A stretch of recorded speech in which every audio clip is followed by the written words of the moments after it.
simple little things of the little things of life.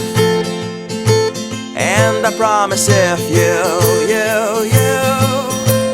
take the time, you won't be looking for too long before you find this little secret of mine.